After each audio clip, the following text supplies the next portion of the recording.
Boa noite a todos os que nos assistem. Sejam muito bem-vindos à terceira live da Semana do Viver Previdente. Meu nome é Kátia Moreira e sou gerente de Bem-Estar e Autossuficiência da região de São Paulo. Viver Previdente é um evento nacional do Departamento de Bem-Estar e Autossuficiência da Igreja de Jesus Cristo dos Santos dos Últimos Dias. Aqueles que gostariam de conhecer um pouquinho mais sobre a nossa organização, por favor, apontem a câmera do seu celular para o QR Code que vocês estão vendo aí embaixo e tentem entender um pouquinho mais de quem nós somos. Estamos transmitindo este evento pelos canais do Facebook e do YouTube da Autossuficiência Brasil.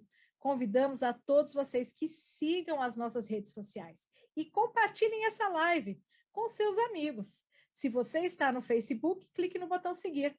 Se você está no YouTube, no inscrever-se. Pessoal, não esquece, compartilha, ainda dá tempo de muita gente aprender coisas muito legais que vamos ter aqui hoje. A programação completa da Semana do Viver Previdente você vai encontrar no site viverprevidente.org. E caso você ainda não tenha feito a sua inscrição gratuita para todos esses eventos, por favor, vai lá, corre lá que ainda dá tempo. Temos lives maravilhosas a respeito desse assunto, que vão acontecer hoje e amanhã, sempre nos horários das 19h e 20h30 do horário de Brasília. Queremos muito a sua participação nessa noite, neste evento. Deixe as suas perguntas no chat e teremos o maior prazer em responder o máximo que conseguirmos delas.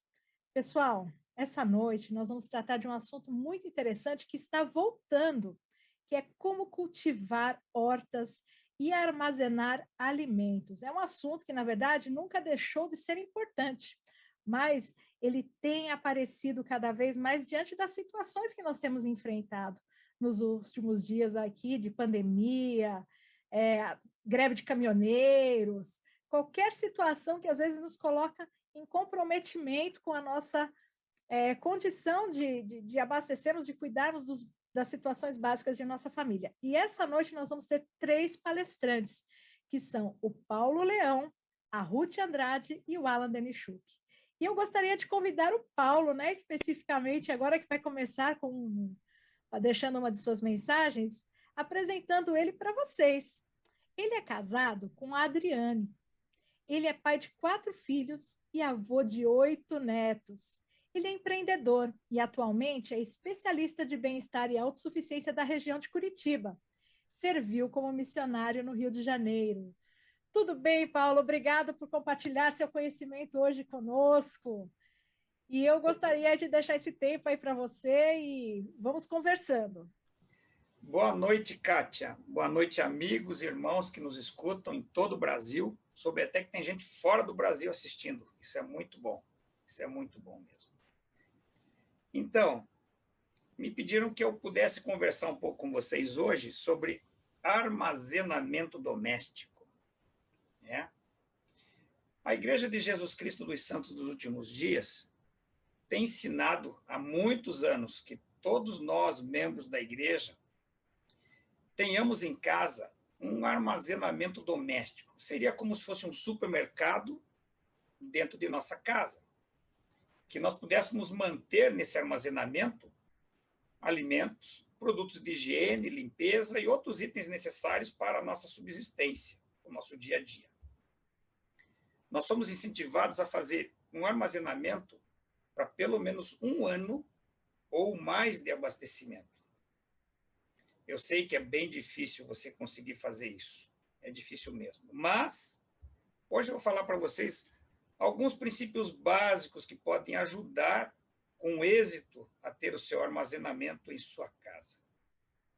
O primeiro deles é envolver a sua família. Todos os que moram com você dentro da sua casa. Se organize. Vocês podem começar fazendo um armazenamento de itens básicos para 1 semana. Assim que vocês conseguirem para 1 semana, façam para 2 semanas. Depois para 1 mês. Vocês vão ver que depois que vocês conseguirem fazer para 1 mês, fica mais fácil conseguir fazer para 2 meses. E assim por diante. Vocês podem ter itens para um ano, podem ter itens que duram 6 meses ou 3 meses, mas o importante é vocês terem um mantimento em casa, produtos que vocês utilizam no dia a dia em sua casa. O segundo princípio que eu gostaria de conversar com vocês é sobre como iniciar um armazenamento. Então, é importante vocês comprarem itens com a maior validade possível, para que vocês possam guardar por mais tempo. Então, é importante sempre comprar itens com a maior validade possível. E fazendo um rodízio. Cada vez que você for ao mercado, você compra um item novo, coloca no seu armário e utiliza o item mais velho. Ou se você utilizou um item, você vai ao mercado e repõe aquele item que você acabou de consumir. Então, este seria o segundo princípio. O terceiro princípio é estabelecer metas. Toda vez que você for ao supermercado, por exemplo, a minha esposa fala assim, Paulo, vai lá no mercado e compra para mim cebola. Estamos sem cebola, por exemplo, né? Então, eu vou ao mercado e posso comprar algum item a mais, né, para o nosso armazenamento. Esses dias até aconteceu uma coisa interessante. Eu fui ao supermercado comprar algumas coisas e eu vi que o atum enlatado estava R$ 2 a menos do que normalmente ele é vendido. Achei uma oferta muito generosa. Acabei comprando 12 latas. 12 latas, para nós, dá para um bom tempo aqui em casa. Então, esse é um exemplo. O quarto item que a gente pode falar hoje é sobre fazer uma horta. Ter uma horta em casa. Ela pode ser pequena, ela pode ser média ou grande, depende do espaço que você tem. Hoje nós vamos ter um especialista muito bacana que vai falar para como nós podemos ter uma pequena horta no nosso apartamento, em nossa casa. Se você tiver um espaço maior, você pode ter árvores frutíferas, pode ter legumes, pode ter muitas outras coisas que numa horta pequena já não cabe. Mas isso é muito importante também, porque você pode ter alimentos frescos para o dia a dia e para o ano todo, né? Quinto,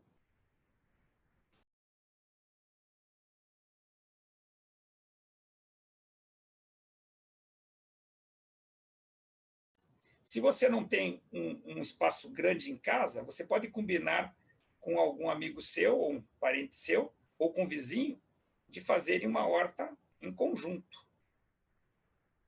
Sexto, armazene grãos.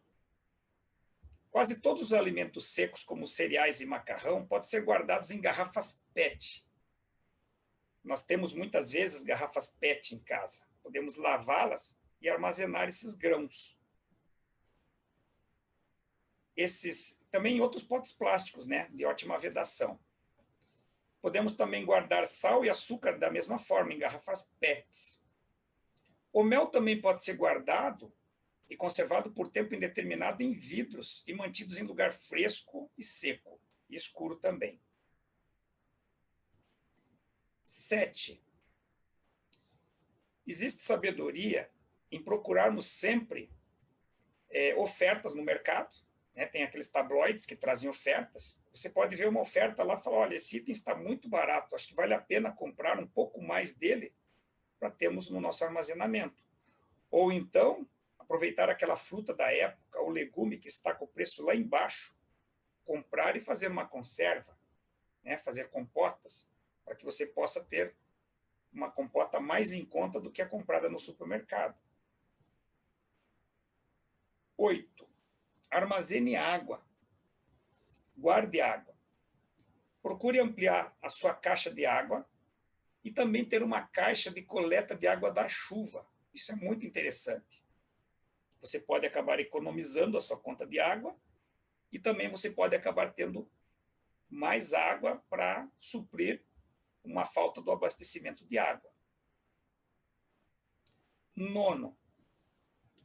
Tem uma mochila de sobrevivência para 72 horas. Eu podia falar sobre isso muitas horas aqui, que vai dentro e também quando iríamos utilizá-la. Mas no próprio YouTube você encontra hoje Se você colocar mochila de sobrevivência 72 horas, há muitas pessoas ensinando o que guardar lá dentro e por que é importante tê-la em sua casa. É importante ter uma mochila de sobrevivência para cada membro da sua família. 10º princípio: tenha uma pequena reserva de dinheiro em casa e uma poupança no banco. Por que é importante isso? Já pensou se acaba a energia, você não pode nem sacar dinheiro do banco para comprar em dinheiro. Você não pode nem passar um cartão num supermercado ou para comprar algo.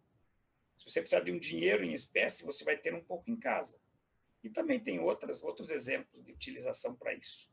Mas é importante ter um dinheiro em casa, né? E também uma reserva no banco, uma poupança, algum lugar que você possa, a qualquer momento, fazer uma retirada. Outra ideia interessante de armazenamento é ter o carro sempre com o tanque cheio. Quando ele chega na metade ou um pouco mais baixo, enche o tanque novamente. Eu tive uma experiência em 2018, quando houve aquela greve dos caminhoneiros. Eu estava fazendo um trabalho em Santa Catarina e quando eu me dei conta que poderia faltar combustível, eu corri no posto. Eu tinha combustível para 90 quilômetros, só que eu moro a 170 quilômetros do local. Eu corri no posto, não tinha, fui outro posto, não tinha, outro posto, não tinha, e eu estava ficando isolado em Santa Catarina, eu e mais 2 funcionários, sem poder retornar para casa. Tivemos a ideia de alugar um carro no aeroporto de Navegantes, e de lá, um carro com o tanque cheio, conseguimos vir para Curitiba. Eu deixei meu carro em Navegantes, no estacionamento, e vim para Curitiba. Somente quando o abastecimento voltou ao normal, eu desci de novo, entreguei o carro com o tanque cheio, enchi o meu tanque e voltei para casa. Então, se eu tivesse com o tanque cheio, eu teria voltado para casa sem nenhum problema. Então, é somente um exemplo que pode acontecer. Ninguém imaginava isso, né? Aquela greve dos caminhoneiros, inclusive, foi bem interessante. Bem interessante porque, normalmente, nós temos em casa 2 botijões P45. Para mim e para minha esposa, cada botijão dá para 6 meses. Então, nós temos gás para 1 ano. Só que quando eu cheguei em casa, a minha esposa falou, olha, o gás de um botijão acabou. Eu falei, então vou comprar. Já não tinha mais. Mas como nós tínhamos outro botijão, eu esperei normalizar e repus esse gás. Então é importante termos uma reserva. Recentemente tivemos um outro fato curioso. O arroz ficou bem caro, né? Muita gente correu comprar. Quem tem o armazenamento em casa de arroz, não precisou comprar. Esperou o preço baixar de novo para comprar aquele arroz para repor o seu armazenamento. Bom, o meu tempo está quase ou já está esgotado. Para resumir, temos mais um item que eu gostaria de sugerir. Faça uma tradição familiar. Aqui em nossa casa, por exemplo, nós fazemos suco de uva todo mês de janeiro. Fazemos 300 litros para que a gente possa beber o ano todo. Colhemos a uva, processamos o suco, fazemos isso em família, todo ano. Então, nós temos suco de uva para um ano inteiro. É uma tradição familiar que ajuda a gente a manter o nosso armazenamento. E aí, Kátia, meu tempo já estourou? Meu amigo, mas nós vamos ter mais tempo para conversar. Aqui o tempo não estoura, a gente só dá um delay para continuar depois, né? Tá ótimo. Meu amigo, muito obrigado por suas palavras. Eu gostei muito do que você falou a respeito de começarmos com uma semana, 2 semanas, um mês. Então foram ensinamentos muito bacanas, além dos outros, mas muitas vezes as pessoas têm medo, né, Paulo? Verdade. De começar e por onde eu começo, como é que eu faço. Mas, Viu, pessoal, Kátia? quando a gente começar, a gente começa, mas não mexe naquilo lá, né? A gente Deixa eu vai falar mais uma funcionando. coisa que eu lembrei agora. Fala, Paulo. A igreja, ela tem toda a estrutura para ensinar as pessoas que querem fazer o armazenamento. E de graça. Ela não cobra nada por isso. Isso mesmo. Nós temos atividades, eventos, onde as pessoas podem aprender, porque não é só comprar e pôr no armário. Existem técnicas de armazenamento para que possa não estragar, né? Já pensou guardar um macarrão e daí, quando você vai comer, tá carunchado? Não dá, né? Tá, né? Mas Então, aí nós existem vamos processos. continuar isso daqui. Nós vamos falar desses caronjos daqui a pouquinho, nós vamos falar um pouquinho dessas técnicas, Ok. ainda tem tempo, eu tenho Manda as certeza perguntas aí para que o nós. pessoal manda as perguntas, a gente vai tentar Ok. esclarecer e elucidar a maior parte delas. Eu gostaria, então, agora de apresentar a nossa segunda apresentadora, a irmã Ruth Andrade. Seja muito bem-vinda, Ruth, a esta live conosco. Muito obrigada pela sua disposição em estar aqui conosco. A Ruth, ela é casada também, tem 2 filhos, é advogada e mediadora. Serviu na presidência da Sociedade de Socorro, nas moças, na primária e atualmente ela serve juntamente com o esposo em um ramo do Centro de Treinamentos Missionários aqui em São Paulo. Ruth, muito bem-vinda. Por favor, ficamos felizes em ouvir aí teus comentários, sua participação e seus ensinamentos aqui nessa live conosco hoje. Obrigada, Kátia. Eu amei ouvir o Paulo, ele podia continuar. Tá bom, mas eu vou assumir a minha tarefa aqui. Vamos Kátia, lá. foi uma alegria receber o convite para estar com vocês nessa noite e compartilhar algumas palavras e experiências a respeito do princípio do armazenamento. Por que a gente fala do princípio do armazenamento? Porque princípio é uma diretriz de base doutrinária para guiar as nossas condutas. Então, o armazenamento deve fazer parte da nossa vida, né? Na igreja, nós sabemos que ela não se satisfaz com um sistema que deixa as pessoas permanentemente dependentes. Muito pelo contrário, a igreja insiste para que as pessoas ajudem a si próprias e sejam livres. Olha, desde o tempo que eu lembro de ouvir na igreja a respeito de ser autossuficiente, eu lembro da expressão ajudar as pessoas a ajudarem-se a si próprias. E essa semana de Viver Previdente é mais uma ação da igreja nesse sentido. Bem, a proposta aqui nesses minutinhos não contempla exatamente ensinar as técnicas de armazenamento, mas sim relembrar que é um assunto muito importante para o qual devemos dar atenção. No YouTube, no Facebook, existem inúmeros vídeos ensinando as diversas técnicas, a garrafa PET, panela de pressão, compotas, o broto de grãos, fazer conservas, ovos no cal, o vácuo, gelo seco, salmoura, caixas Tetra Pak, etc. O que eu gosto de falar é que é possível fazer um armazenamento com pequenas práticas inseridas no dia a dia. Eu penso que quase todos nós temos dias assim bem cheios e o armazenamento ele pode ser organizado em pequenas porções ao mesmo tempo que nós estamos fazendo as outras tarefas domésticas. Se nós estamos preparando o almoço ou jantar, nós podemos preparar uma porção para o armazenamento.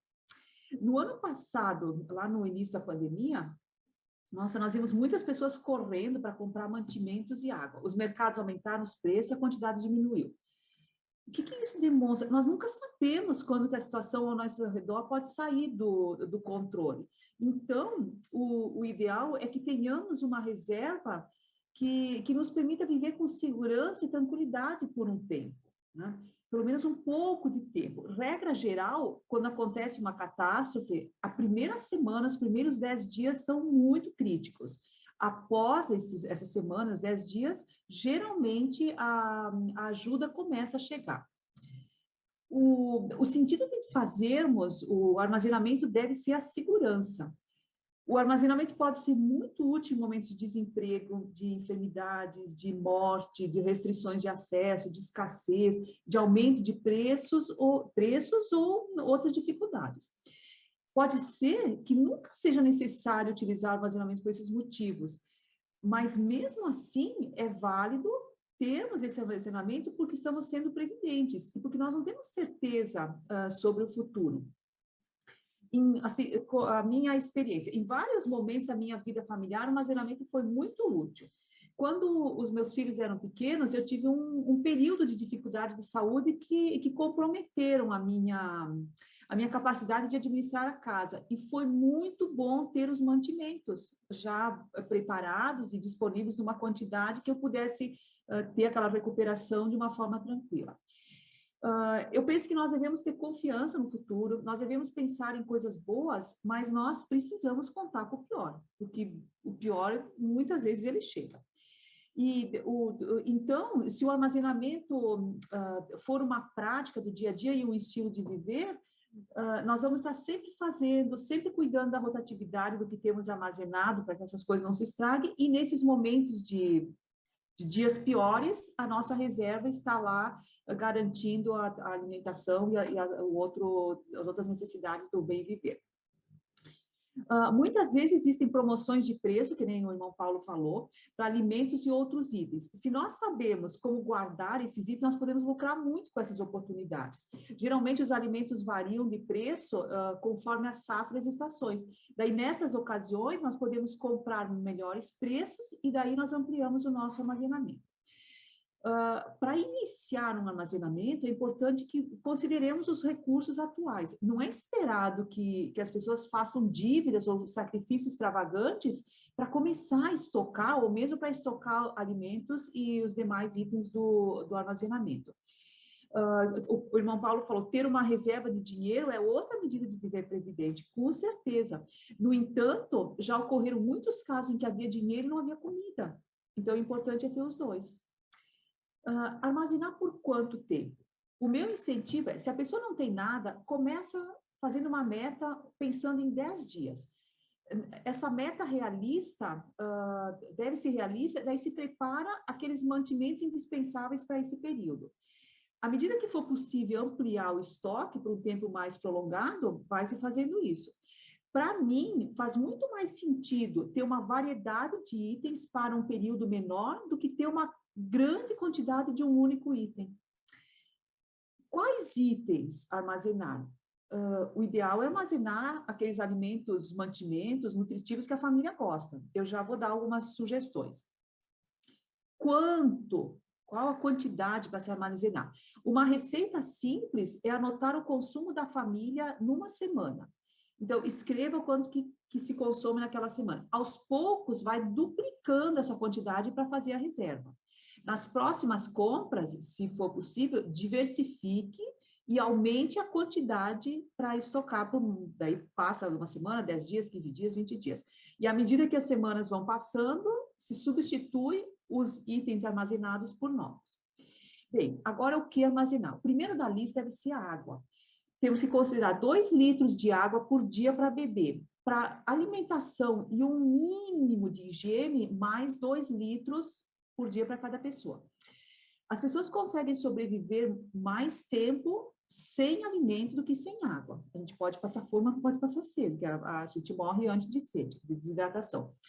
A água é um recurso que precisa de cuidados para ser estocada. Ela deve ser guardada em um local escuro, sem calor, preferencialmente em um local arejado.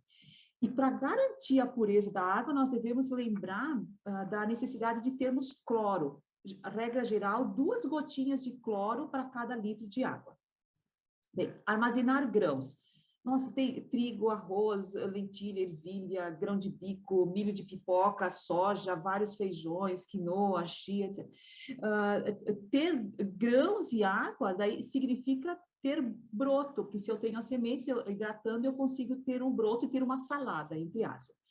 Farinhas, trigo, aveia, milho, polvilho, arroz, etc. Açúcares, mel, açúcar, leite condensado, doce de leite, enlatados, ervilha, milho, atum, molho de tomate, sardinha, etc. Tem uma variedade de enlatados no mercado. Os temperos de sal, óleos, ervas, especiarias, etc. Ovos, leite em pó, chocolatados, macarrão de diversos tipos, picles, frutas, verduras em conserva, chocolate em barras, granola, os combustíveis, o fósforo, a vela, gás de cozinha, lenha, tá? Higiene, cloro, sabonete, shampoo, álcool, desodorante, lenço umedecido, hidratante, pasta de dente, desinfetante, quem tem criança pequena, fralda de bebê, né?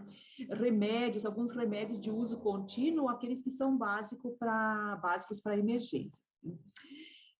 Pensando nesses princípios do viver previdente, que significa preparar-se para viver com mais tranquilidade, nós temos muito mais chance de sermos bem-sucedidos se nós utilizarmos os recursos ao nosso redor e tirarmos proveito deles. Aqui eu moro num condomínio, num apartamento. Então, aqui eu consigo muitas vidros, garrafas, galões, garrafas PETs, pedindo para as pessoas da limpeza para reservarem isso para mim. Daí eles separam e eu vou lá buscar.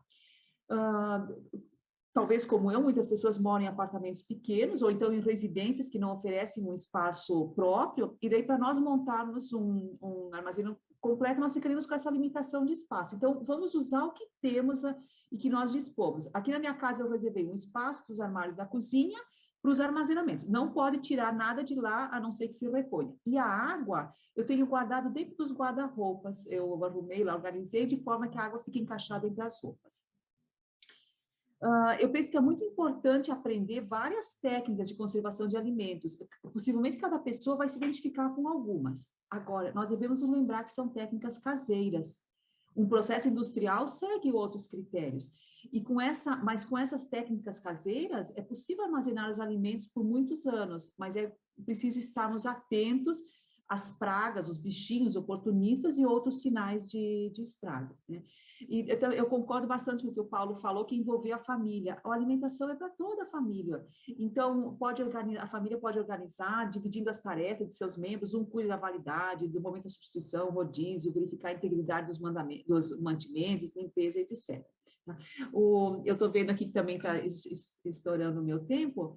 A questão é preocupar com essa autossuficiência. Eu quero ser autossuficiente para não depender dos outros para me sustentar. Kátia, daqui a pouco a gente continua no microfone aí. A gente continua assim. Agora, Ruth, eu gostei muito do que você falou assim, logo no início das suas palavras, que foi que nós temos que praticar isso no dia a dia. O armazenamento não é só aquele momento difícil, aquele momento que muitas vezes a gente vai fazer uma grande produção, envolve a família toda, mas é uma prática do dia a dia, tem que estar incluída no hábito, porque aí a gente consegue aos pouquinhos e fazendo. Gostei disso, a gente continua essa discussão daqui a pouco. Muito obrigada pelas suas palavras. Legal, agora, até daqui a pouco. Até daqui a pouquinho. Agora eu gostaria de chamar aqui conosco um jovem talento que é especialista em hortas. O Alan Denichuk, ele é empreendedor na Fresh Greens Hidropônicos e ele está se graduando em engenharia agronômica esse ano. Ele é casado com a Juliana, pai do Oliver, e habilitado para o manejo produtivo de piscicultura pelo Serviço Nacional de Aprendizagem Rural. O Alan também, ele tem um bom conhecimento e trabalhou por muito tempo na área de segurança do trabalho, do ambiente do trabalho. Alan, tudo bem? Tudo bom, Kátia? Boa noite. Boa noite. Muito obrigado pela oportunidade. Que prazer ter você aqui conosco. E eu quero dizer que esse assunto é muito interessante, né? Nós vemos aí durante a pandemia muitas pessoas voltando a ter pequenas hortas em casa, voltando a tratar desse assunto de sustentabilidade, incluindo a horta como um assunto de economia doméstica e até de empreendedorismo, né? E, então, eu estou muito interessada em ver aí as tuas palavras e o que você tem aí a nos ensinar hoje à noite. Legal, Kátia, eu agradeço pela oportunidade e, bom, então vamos lá, vamos falar sobre esse assunto tão importante que é o cultivo de alimentos, né, dentro dos nossos lares. Então, iniciando, né, eu vou estar falando aqui como que a gente pode estar fazendo uma horta em ambiente urbano, né, em espaços adensados, espaços pequenos, né, será que eu consigo cultivar meu alimento? E a verdade é que sim, né, você pode cultivar seu alimento. Para a gente entender o panorama que o mundo vive hoje e o futuro, até 2050, existe a previsão de que a população mundial ela vai atingir 9,8 bilhões de pessoas. 68% dessa população vai estar concentrada em centros urbanos e cidades. Ou seja, a demanda de logística desses alimentos para esses centros urbanos vai aumentar, né? E isso vai encarecer os alimentos. A necessidade do aumento de produção de alimentos em relação ao que a gente já produz hoje no mundo vai precisar ter um acréscimo de 70% dessa quantidade. Ou seja, o mundo ele vai precisar produzir nos próximos 30 e 40 anos mais do que ele já produziu nos últimos 10 mil anos somados, né? Então, esse é o panorama para o nosso futuro. Como que nós podemos, então, nos precaver em relação ao futuro, né? Aí entra aqui a revolução da agricultura urbana. Então, é a utilização de espaços urbanos para alta produtividade de alimentos, né? E a gente tem aqui algumas maneiras de cultivar em ambientes urbanos. A gente pode fazer isso através de canteiros, através de hortas em vasos, jardineiras, ou da maneira, né, mais eficiente que se conhece hoje, que é através do cultivo hidropônico, tá bom? Que é o que a gente vai focar hoje. Então, aqui alguns exemplos de cultivos em canteiros, com terra, né, que dispõem de um pouco de espaço, então não é acessível a todos os tipos de moradias. A gente tem aqui hortas em vasos, que já é possível fazer em ambiente de apartamento e ambientes menores, né? E a gente tem os cultivos hidropônicos, que é uma maneira de usar ambientes extremamente pequenos e intensificar essa produção de maneira a produzir uma quantidade maior em relação ao espaço, certo? Então, as vantagens de se utilizar a técnica da hidroponia, né, é que tem uma redução de até 90% a 99% em relação ao espaço necessário em relação ao convencional, pela produtividade de plantas, né? E ela tem uma redução de até 90% de consumo de água em relação às regas que a gente faz da maneira convencional. Posso ter uma redução de utilização de agroquímicos de até 100% em relação ao convencional. Eu tenho a possibilidade de controlar as pragas de forma orgânica, se eu quiser, e eu posso reduzir o meu desperdício de alimento na hora de produzir em até 100%. Porque se eu não consumir, eu não vou colher. E se eu não vou colher, o alimento não vai estragar. Tá certo? O que é a hidroponia? Basicamente, a hidroponia consiste em ter um reservatório com uma solução de água e nutrientes, uma bomba para tirar essa solução de água e nutrientes e derramar ela numa superfície, que a gente chama de perfil, onde essa água vai entrar em contato com a raiz das plantas, dando a nutrição e a água que elas precisam. E aí ela vai retornar, por gravidade, ela vai cair de volta nesse reservatório. Tá? Basicamente, o que acontece lá, né, nessa ideia é de que os perfis eles podem ser feitos de PVC, de telha. A solução vai ser o conjunto da água mais os nutrientes e as bombas, né? Eu vou usar alguns sistemas de bombas para poder fazer esse movimento. Então, aqui tem até uma ideia, né, com as setinhas de como funciona, né? A planta recebe água com nutrientes, a água retorna para o reservatório, é bombeada de novo para as plantas nos perfis e isso vai sendo ciclado, tá certo? Seguindo aqui, a gente tem aqui os canos de PVC, né, aqui como modelo de como eles podem acomodar as plantas e, né, eles têm também a função de redirecionar essa solução de volta para o reservatório, de manter as plantas elevadas do solo sem ter contato com o solo, porque afinal de contas muitas doenças de plantas acontecem no solo, né, e não tendo contato com o solo já é uma maneira preventiva bem interessante, né. Aqui alguns modelos, né, são fotos do que eu tenho feito aí, né, eu que tirei essas fotos, então, desde o momento em que eu comecei a montar os sistemas, furar os canos, tá certo? Os canos, os perfis, né, aqui algumas coisas para quem desejar fazer em casa. Cada furo, né, ele vai ter aqui uma dimensão de 50 até 64 centímetros usando aquela serra-copos, tá? E entre cada furo, eu vou ter uma dimensão de 20 a 25 centímetros de distância entre cada furo. E aí eu vou fazer isso de acordo com a metragem de cano que eu desejar, que couber lá no meu espaço, tá certo?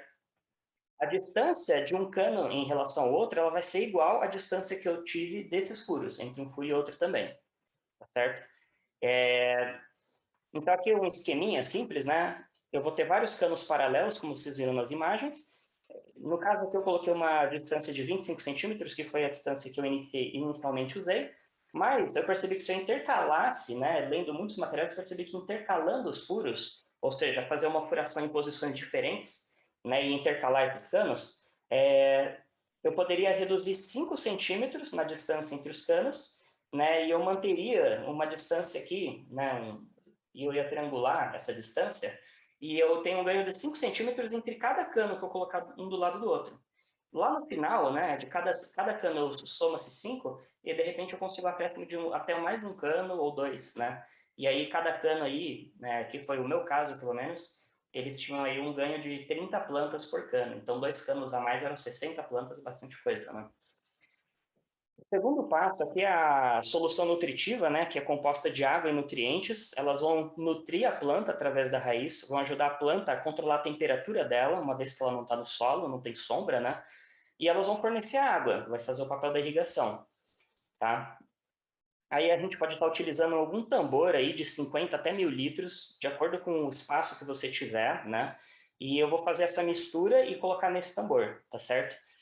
A mistura dos nutrientes vão ter todos macronutrientes e todos micronutrientes para as plantas, tá bom? Depois, né, uma pesquisa rápida no Google, vocês conseguem entender melhor o que é isso não é uma coisa difícil, é muito simples, tá bom? Aqui, uma formulazinha, né, que depois eu vou disponibilizar para quem assistiu a live, né, quais são as medidas de cada nutriente que compõe essa solução, tá? Vale lembrar que essas soluções são de origem mineral, tá certo? E eles não caracterizam nenhum tipo de contaminação química na planta, é importante falar isso, tá? Afinal de contas, são esses mesmos nutrientes que alimentam as plantas de forma natural quando estão no solo, né? Então, né, não existe essa diferença.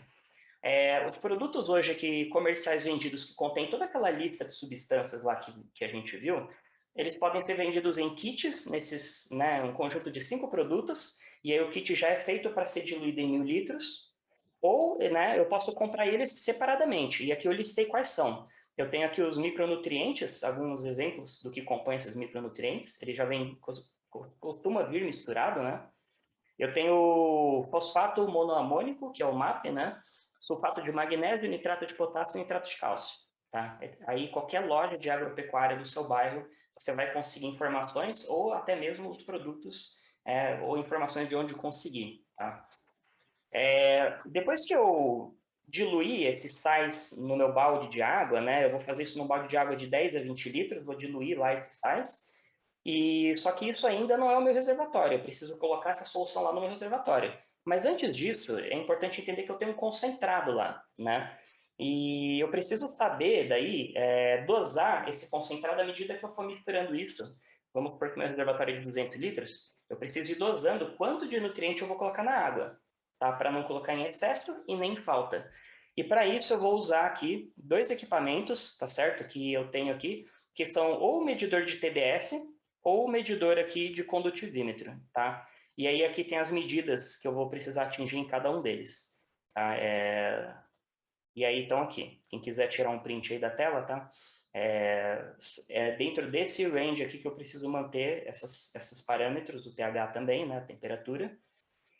Tá? E por último eu vou usar uma bombinha de máquina de lavar, né? Que custa, pelo menos onde eu moro, R$25. Ela já está funcionando sem desligar há 2 anos, né? E assim, eu tenho um consumo de 5, no máximo R$10 de eletricidade no mês. Então, ela é muito econômica, né? E eu preciso dessa pecinha branca aqui para poder fazer os encaixes, tá certo?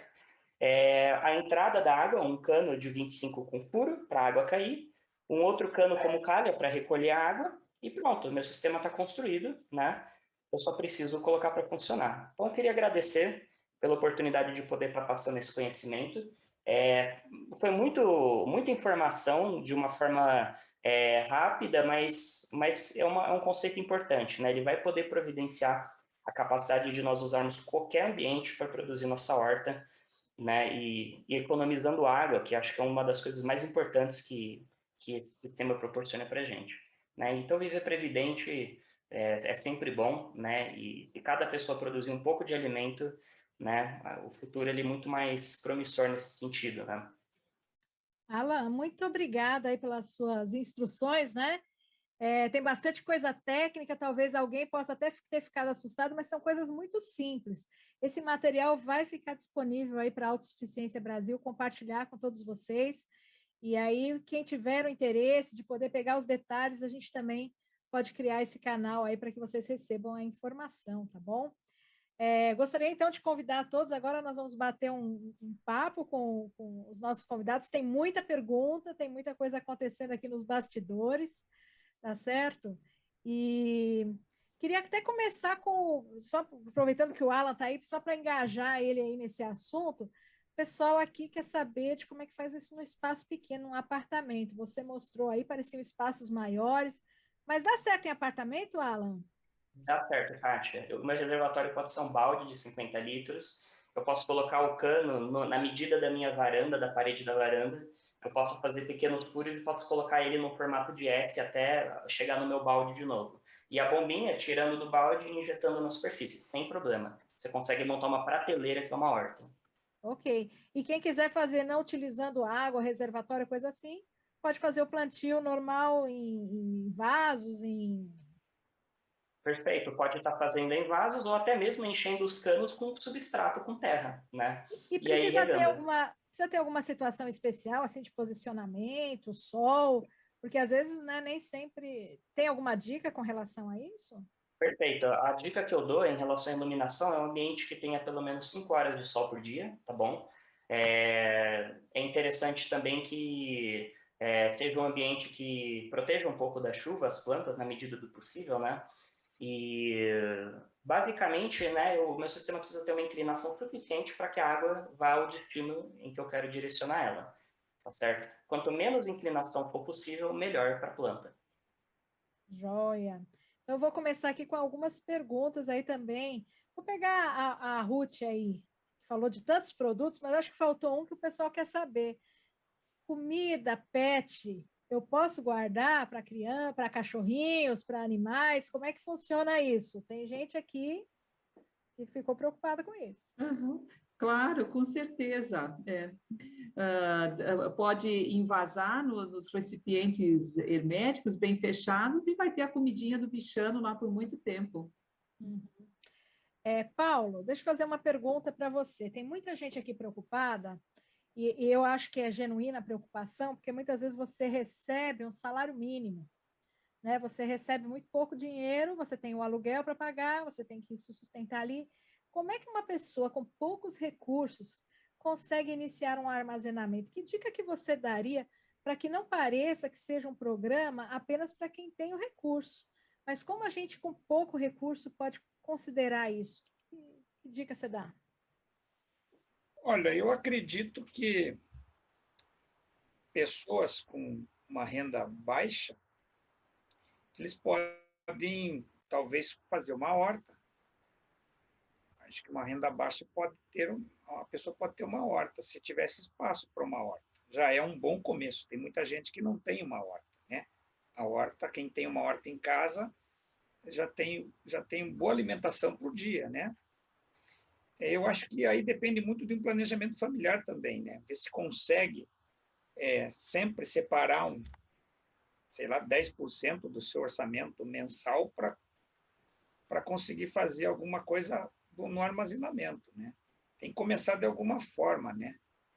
Porque ela provavelmente, quando recebe o pagamento, ela faz uma compra já para a semana ou para o mês, né?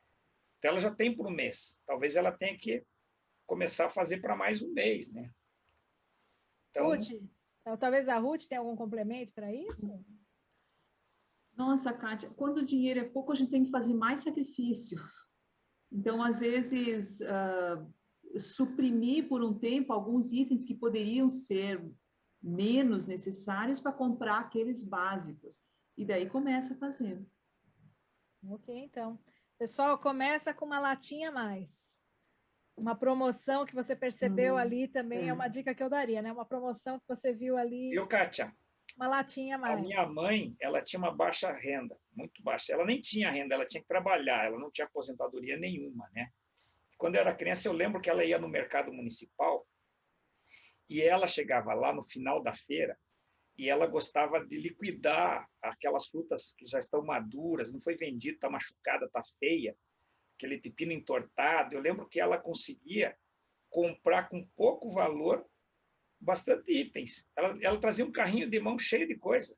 Tinha coisa até que o pessoal acabava dando, vou dar esse pimentão aqui, não vendeu, já tá meio que passando. Então, ela trazia muitas vezes frutas, legumes, tirava a parte machucada, alguma coisa assim, aproveitava o resto. E ela fazia muitas vezes até conserva daquilo que ela conseguia. Então, era uma pessoa com baixa renda, mas que ela sempre dava um jeito de fazer uma compota, uma conserva, e trazer um alimento para casa. Muito legal. Pessoal, vai a dica, né? Tem que começar por algum lugar. Vamos fazer um pouquinho de sacrifício. Vamos reaproveitar aquela coisa que está na produção, às vezes conseguir de alguma forma algo mais barato e transformá-lo em algo possível. Muito legal. Não desistam, mesmo que você ache que não é possível. Você pode fazer aí um trabalho grande, fazer a coisa ser possível na vida. Deixa eu perguntar aqui para o Alan. O que é que eu devo plantar? Eu vou começar uma horta. Qual que é a dica assim para começar a fazer esse tipo de coisa? Que tipo de hortaliça e legumes são mais viáveis aí para eu começar o meu plantio de uma horta? Perfeito, essa é uma boa pergunta. Tendo em vista o consumo próprio, até mesmo a questão comercial de eu ter uma renda vendendo essas hortaliças, eu posso focar naquelas que são mais comuns de serem encontradas no mercado e que são mais difíceis de serem encontradas frescas. Então, por exemplo, os alfaces, né? As folhosas no geral, os temperos, né? Eles têm boas saídas também e a gente sempre usa bastante, né? E são plantas que não requerem tantos cuidados assim, elas são mais resistentes a diversos fatores, tá? Então, eu posso começar com essas folhosas, que elas têm um bom valor nutricional, elas crescem rápido, são de ciclo muito rápido, né? O alface aí, dependendo da região do Brasil que você tiver, você vai estar colhendo ele aí de 30 a 45 dias, que, né, para uma planta é um estágio muito rápido. Uhum. Muito legal. E Ruth, pessoa que está preocupado com feijão que fica duro, como é que tem algum jeito para armazenar o grão in natura e que ele não fique tão duro? Como é que é isso? Você tem alguma dica ou é sofrida essa parte aí? É melhor comprar a caixinha pronta ou fazer a... Nossa, Kátia, eu já tive muita experiência negativa com feijão. Feijão velho fica duro e vira uma pedra e não tem como amolecer esse feijão. Às vezes nem plantando ele brota, de tão duro que ele ficou. Mas tem uma técnica que está disponível no YouTube, que é armazenar o feijão cozido dentro da panela de pressão. Eu tenho vários vidros e essa forma de preservação deixa o teu feijão por anos. Nós, numa atividade da igreja, nós abrimos um feijão que já estava cozido há 7 anos. Abrimos lá na hora e fizemos uma sopa. Então, quando ele estiver dentro daquele vidro bem lacrado, vácuo, ele está apropriado para o consumo. Para o feijão é a melhor dica, eu diria. É fazer cozido, né? Pessoal, às vezes compra aquela caixinha ou industrializada, né? Que tem ali, já tem os prazos e as validades, ou você pode produzir. Importante, pessoal, conhecer as técnicas para cada produto. Tempo de validade, o tempo de procedimento, como é que eu faço o melhor manejo daquele alimento. Mas feijão em grãos, realmente, se for passar muito tempo, complica. Né?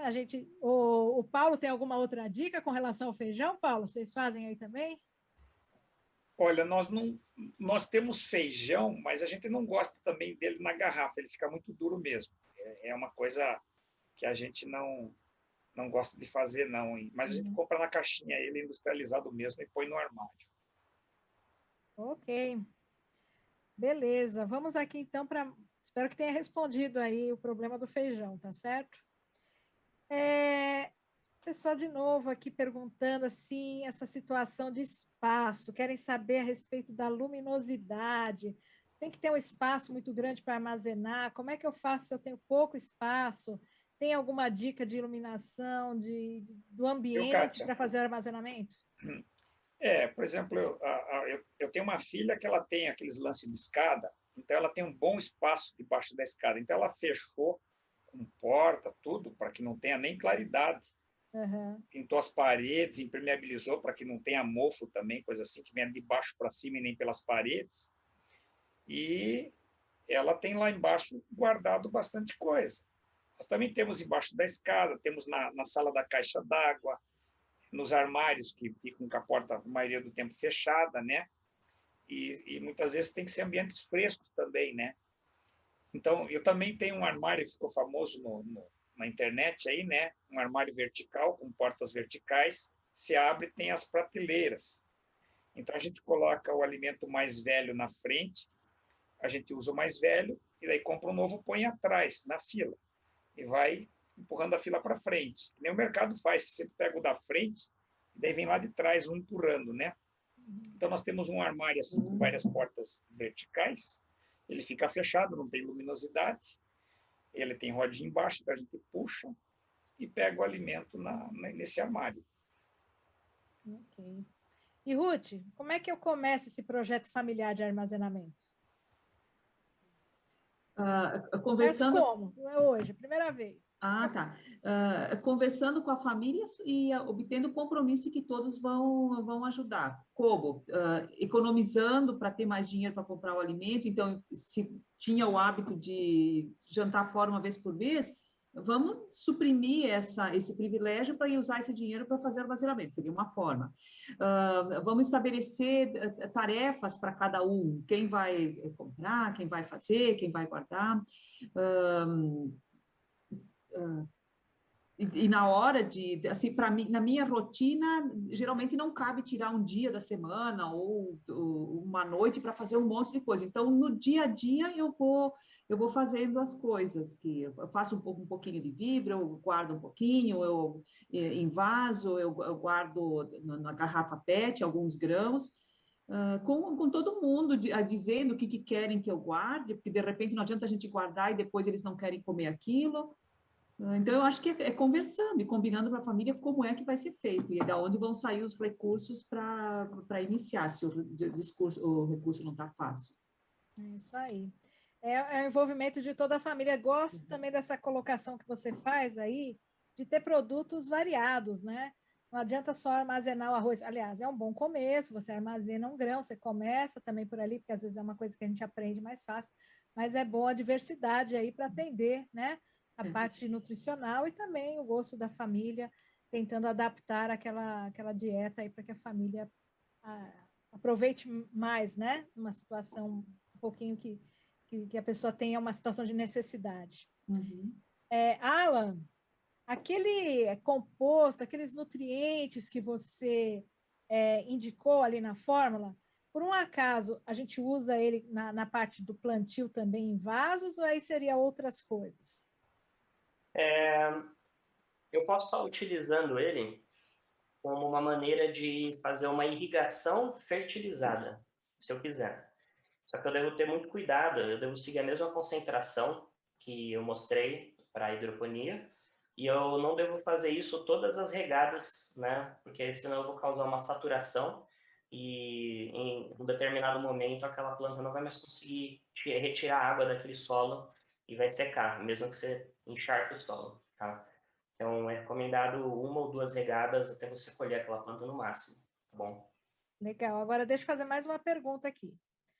Tem aqui um colega nosso que ele tem um espaço, só que lá tem bastante mato e ele quer substituir o mato pela horta. Ele gostou aqui da nossa indicação. Mas como é que ele mata aquele mato? Tem alguma técnica, alguma para tirar, para não vir nascer de novo e atrapalhar o plantio da horta? Tem alguma coisa que ele possa fazer aí para preparar o espaço? Ele pode dar uma roçada inicial no mato e depois ele pode fazer uma aplicação de um herbicida. É importante que tenha efeito residual, né? É que quando acontecer a rebrotação das daninhas e do mato, ele esteja ainda atingido pelo efeito do herbicida, né? Se a intenção dele não é usar a terra para fazer a horta e fazer a hidroponia, ele pode cobrir todo o terreno com pedrisco, pedra brita, etc., né? Que vai suprimir aquela vegetação.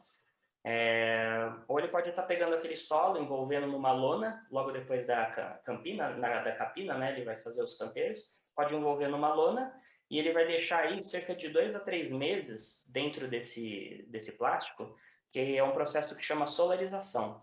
Ele vai enterrar as bordas desse plástico e essa temperatura vai matar as daninhas à medida que elas forem rebrotando. Depois de 3 meses, ele vai ter um efeito de 1 ano, tá? E aí é repetido anualmente, e aí ele vai ter sucesso com isso. Ah, que bacana.